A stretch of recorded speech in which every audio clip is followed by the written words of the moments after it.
Itulah makanya pentingnya ilmu batin di sini ini, ilmu tasawuf di sini ini, benar-benar semakin mengokohkan akidah kita sejak semula. Mengapa manusia ternyata sering kesulitan mengakui Allah dengan segala kehendaknya. Fa'inka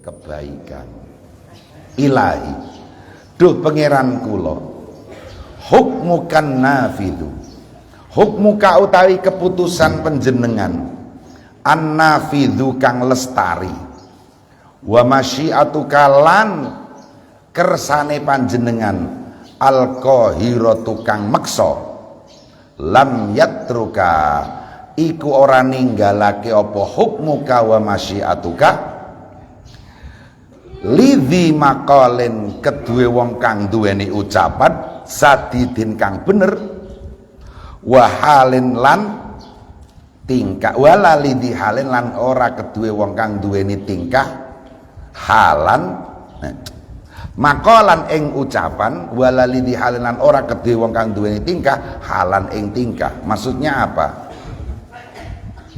Ya Allah, segala keputusan dan kehendakmu itu tidak bisa membuat orang apapun berkutik, siapapun berkutik.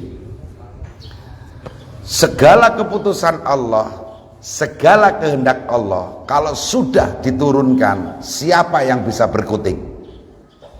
Tidak ada. Orang yang biasanya buat ceramahnya enak, diparingi bisu ya cep lakep, diparingi pikun loh asale penceramah hurduk semua wake, ngomongnya akhirnya rorong ngalor ngidul gini bang.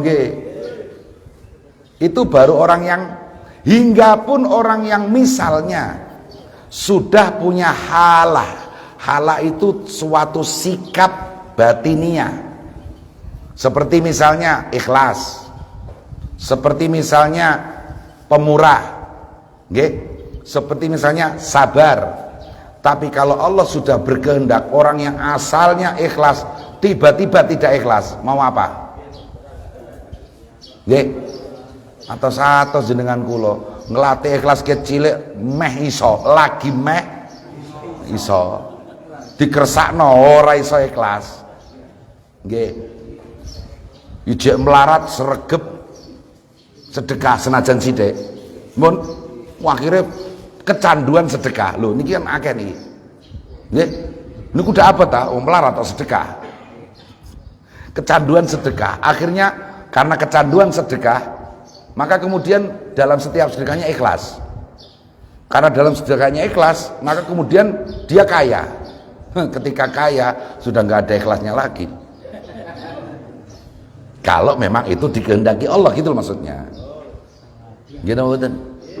Ayo terus harap lapo awake dhewe ngoten iki. Kalau sudah kehendak Allah, siapapun ahli ceramah hurduk jumuah wake merasa disebut jenenge, kalau sudah diberi bisu selesai. Kok bisu lah, lagi serak ora iso ceramah. Nggih. Meriang ora iso ceramah. Apa meneh roro stroke. Alah ora iso apa-apa. Nggih. Nggih, nanti keplek-keplekno kula jenengan esuk iki nggih. Nggih, keplek-keplekno oleh musannaf. Iku arep lapo nek wis kersane pangeran. Kuncine ikhlas yang germun lali ikhlas. Nggih to. Anggere lali ya ikhlas. Ijeleng ya ora ikhlas. Aku ikhlas kok kang winginane ya ora ikhlas. Tenan kok enteng kok. Ngomong enteng. Nggih. Jadi begitu. Kalau sudah kehendak Allah, siapapun tidak akan bisa berkutik sama sekali. Syuhudu hadzal makna utawi nyekseni iki pengertian. Pengertian apa? Yaitu tadi bahwa ketika segala keputusan dan kehendak Allah itu sudah diturunkan, selesai. Semuanya tidak berkutik apa-apa. Nah, pengertian itu bagi seorang yang ahli makrifat itu sudah seperti menyaksikan dengan mata kepala. Ngeten lho, tak basakno Jawa rumiyin. Nggih. Kabeh kersane Gusti Allah, Kang. Ngoten niku lho. Niku nek cara jenengan selama niki jenengan pun nate mirsani kalih mripate jenengan, peningale jenengan. Dereng lagi rasa sithik ngoten nang ya. Ngono ae gara-gara ngakoni nek iku kersane pangeran, gara-gara wis putus asa. Kok bangkrut terus ya Kang, kersane pangeran ngoten nggih. Niku udah spekoh ngoten nggih. Wis pegel atine nggih. Barang wis pegel atine iku lagi muni kersane Gusti Allah ngoten nang. Lah ngoten niku dereng nyekseni. Dereng nyekseni. Nyekseni niku ngeten iki lho. Iki HP tak delok mripatku iki HP. Bener-bener HP. Ora kok dikandani misale kula niki wong wuta dikandani wong, "He Kang ana alat jenenge HP, bentuke ngene." Ngoten niku dereng nyekseni. Makanya seorang buta tidak bisa menjadi saksi. Nggih. Lah nyekseni tentang nopo? Bahwa semua ini kehendak Allah. Siapa toh yang sudah bisa seperti itu? Hanya orang-orang yang ahli makrifat. Kalau kita tuh hanya sekedar merasa bahwa ini semua kehendak Allah, itu pun lagi-lagi biasanya diawali dengan keterpaksaan karena sudah merasa tidak bisa lagi. Tidak pernah sejak awal kita itu tahu, yakin seyakin-yakinnya, menyaksikan seperti menyaksikan dengan mata kepala sendiri, menyaksikan dengan mata kepala sendiri bahwa segala sesuatu itu memang kehendak Allah. Ayo ngono kok ngakune nek wis ya niku wau nek wis pegelen kabeh. Wis mentok, ayo piye meneh pancen kersane pangeran, ngoten nggih ya. Nggih. Pemene ditakoni masalah anak. Anakmu kok ora berkembang le. Ya piye meneh kersane pangeran. Kok ora ket awal ngomong ngono. Lah, itu kan justru sekali lagi di situ. Sekali lagi ternyata akidah kita memang masih perlu dipertanyakan. Nggih. Kita ternyata masih sering terpaksa mengakui adanya Allah. Cedak pangeran nek lagi kere. Nggih napa nggih? Nggih. Lagi susah cedak. Nggih. Lah ampun, lah niki terus musannaf dawuhe syuhudu hadzal makna. Menyaksikan kenyataan ini. Kenyataan apa? Bahwa segala sesuatu sejak semula adalah kehendak Allah. Kalau kita sudah bisa menyaksikan itu seperti kita menyaksikan sesuatu dengan mata. Nah, kalau kita sudah punya kesaksian seperti itu, yujibu iku netepake apa suhud lil abdi maring kawula maqamal khaufi ing maqame ajrih wa tahaqquqi lan nyatakake fihi ing dalem khauf. Yang membuat seorang manusia itu mudah atau bahkan sejak semula selalu takut kepada Allah itu adalah diawali dengan itu tadi, menyaksikan seperti orang menyaksikan dengan mata kepala. Menyaksikan apa? Menyaksikan bahwa segala sesuatu itu kehendak Allah. Kalau kita sudah sejak semula menyadari dan apalagi menyaksikan, gini lho kaya ndelok karo mripat, ora mung sekedar ngrasa-ngrasa, ngono wae ngrasa-ngrasane gara-gara kapeksa, ngoten nggih ya. Tapi ijek lumayan lah, ijek lumayan. Wong akeh sing ora percaya nek iku kersane pangeran nggih. Lho mudane mbok ngonokno dak ya ora ngono akan. Kersane Gusti Allah ora kowe iku janjane nek ngono ya ora ngono ya. Masih banyak yang tidak percaya bahwa itu semua kehendak Allah. Kita yang ya meskipun terpaksa lumayan masih sering berucap semuanya atas kehendak Allah. Lumayan. Nggih. Tapi ya aja ngimpi kaya para wali ngoten lho nggih. Arep dadi wali piye kok. Ngakoni kepengeranan kok kependak kepeksa. La ilaha illallah. Itulah makanya pentingnya ilmu batin di sini ini. Ilmu tasawuf di sini ini.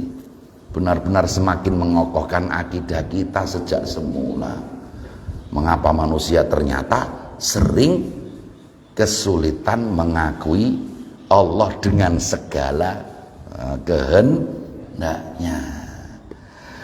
Fa in kana mongko lamun ana sapa abet dza qaulin iku wong kang duweni ucapan sadidin kang bener wa halin lan tingkah hamidin kang terpuji lam yakta mongko ora bisa mesthekake sapa abet bibaqo idzalika kelawan tetepe mengkono-mengkono qaul lan hal walam yaltar lan ora ketipu sapa abet bima kelawan perkara hunalika kang tetep ing dalam kono panggonan linufudhi hukmil haqqi krana lestarine keputusane Gusti Allah taala wa qahri masyiati lan pameksane kersane Allah.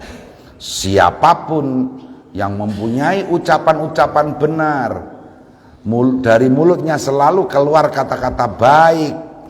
Siapapun yang sudah punya posisi-posisi, tingkah-tingkah, kondisi-kondisi baik, kondisi macam-macam tadi, khauf, rojak segala macam itu semuanya akan membisu. Tidak pernah bisa memastikan bahwa misalnya hari ini saya bisa berceramah enak. Apakah berani kalau kita sadar saya bisa berceramah sampai detik akhir nafas saya? Misalnya saya bisa apa saja segala pekerjaan. Saya hari ini misalnya seorang penjahit paling baik. Saya hari ini adalah seorang petani paling tangan dingin nggih. Pokoknya segala macam apa saja saya tanam pasti bagus. Saya hari ini punya prestasi. Tapi apakah saya bisa memastikan bahwa prestasi dan kelebihan saya itu akan selamanya? Tidak mungkin. Nah, nggih. Bon. Terus piye ngeten iki? Makanya sungguh tertipu orang yang akan selalu merasa bahwa dirinya akan seperti itu. Nggih. Hidup ini seperti piramid. Nggih. Hidup ini seperti piramid niki lho nggih. Gunung-gunung nek wis tekan dhuwur mengendi? Mengisor. Kalau lawan kata piramid nomor kati mendur terus. Ora ono ya kati, ora ono. Dalam ilmu fisika ndak ada. Kalau sudah puncak ya pasti. Kalau sudah klimaks ya anti klimaks. Nggak bisa kita. Ya makanya lagi duwe kekuasaane kok ketakite. Lagi duwe kekuasaane kok wah, Masya Allah, menancapkan kuku kekuasaannya seperti gurita. Dia menggurita dari Jakarta sampai Tayu, kan? Makanya kalau kita dengan kelebihan kita, kalau kita dengan kemampuan kita menarik kita untuk berbuat kedzaliman, maka ingatlah di atas kita ada yang maha segalanya, yang maha mampu untuk segera mencabut segala kelebihan kita. Kula awake gedhe, ngeploki wong ngono plus ngoten ya. Mung awake gedhe sehat ya kepengin ngeploki wong terus lah. Lho, dibandingno karo wong sing lara senggak-senggit nggih ora kepengin ngeploki wong Lho ki napa mboten? Nggih ora didaya. gua di mewetekel ngoten nggih. Dibanding karo ngiyayat cuwilik sentak disentake melebat ngoten nggih. Mabur. Siapa di antara dua orang ini yang punya kekuatan, gagah perkasa dengan orang yang lemah fisiknya? Siapa di antara keduanya yang cenderung lebih banyak untuk mendolimi orang? Pasti yang punya kekuatan. Yang punya kekuatan yang tidak pernah mendolimi kan hanya Allah dan Rasulullah. Gitu. Selain dua itu tidak ada. Hanya Allah dan Rasulullah yang punya kekuatan tapi tidak pernah berbuat zalim.